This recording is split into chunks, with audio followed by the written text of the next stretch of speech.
All rise. Oui ou levé? Ustanite, molim.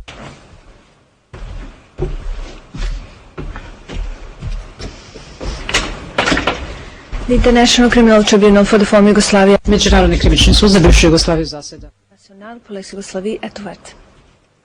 Please be seated. Izvolite sesti.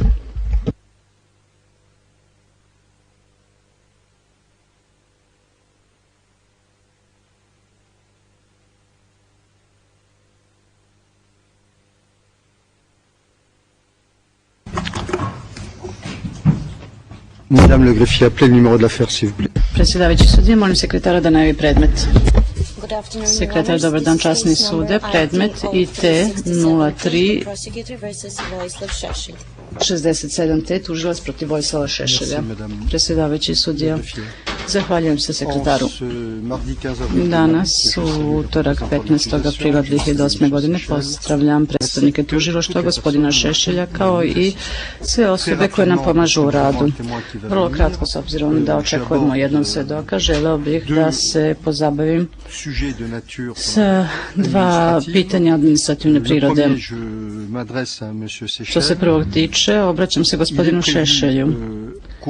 Predviđeno je tokom maja da dođe svedok veštak Redmajer. U okviru dolaska tog svedoka, pretresno veće traže od vas, gospodine Šešelj, da kažete da li imate nekakvih dodatnih podnesaka u odnosu na ranije dostavljeni podnesak, ako je to tako, odnosno ako imate podnesaka, pred sobom imate nedelju dana da ih dostavite. To vam je rok. S tim da moram precizirati da je predviđeno da svedok veštak dođe da svedoči 20. maja 2008. godine, a da ste o tome obavešteni još od 2. aprila. Dakle, ako vi i vaši saradnici imate nameru da dostavite dodatne podneske u vezi sa izveštajem svedoka veštaka, imate pred sobom rok od nedelju dana da to učinite. Dakle, to ono što sam htio da vam kažem, bez namere da se upuštamo u bilo kakvu debatu u vezi s tim pitanjem, koje je po svoje prirode vrlo jednostavno. Ako imate neku primedbu, izvolite, ali vrlo brzo, zato što imamo svedoka koji čeka.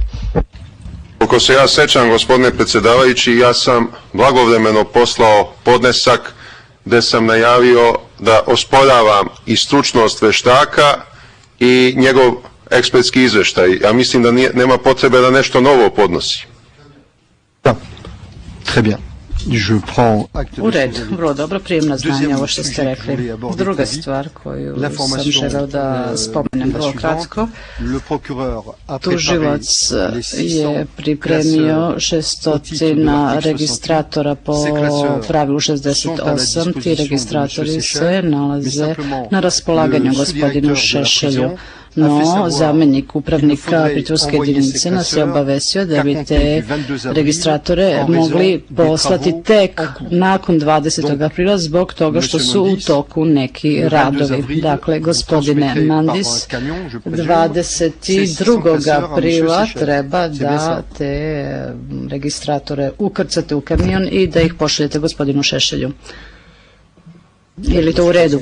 Gospodin tužilac, dobar dan svima u sudnici, dobar dan časnom sudu. Ako sam ja dobro shvatio, već neki registratori su bili dostavljeni, a ostatak, odnosno druga grupa registratora je spremna za isporuku, ali ćemo je zadržati dok ne bude sve spremno u pritvorskoj jedinici, i još jedna treća grupa registratora je u toku pripreme i mislim da neće biti spremna do 22. Mi u svakom slučaju nećemo ništa od toga obelodaniti dok god nas pritvorska jedinica ne bude obavestila da je to izvodljivo sa logističke tačke gledišta, naravno. Predsjedavajući, u redu, to bi moralo da se učini kako bi se svi ti registratori stavili u neku od ćelija koja će biti na raspolaganju raspolaganju gospodinu Šešelju. Pretpostavljam da će za to biti potrebno više polica kako bi se sve to posložilo i kako bi gospodin Šešelj mogao time nesmetano da se služi. Dakle, nakon 22. aprila možete očekivati gospodine Šešelj da ćete imati na raspolaganju sve materijale. Svedok koji će sada svedočiti uživa zaštitne mere, što znači da treba da spustimo zastore i da ga uvedemo. Podsjećam sve prisutne da tužilaštvo ima na raspolaganju 3 sata, a da gospodin na raspolaganju gospodin Šešelj ima 3 sata također za unutrašnje ispitivanje svedoka. Gospodine Mandas, izvolite. Gospodin Mandas, prema što se uvede svedok, hteo bih nešto da kažem u vezi sa svedokom i to bih želeo učiniti na pozakljene sednici prema nego što svedok uđe u sudnicu. Predsjedavajući sud je u redu. Molim zatvorenu sednicu i da su isto vreme, dakle, spuste zastori.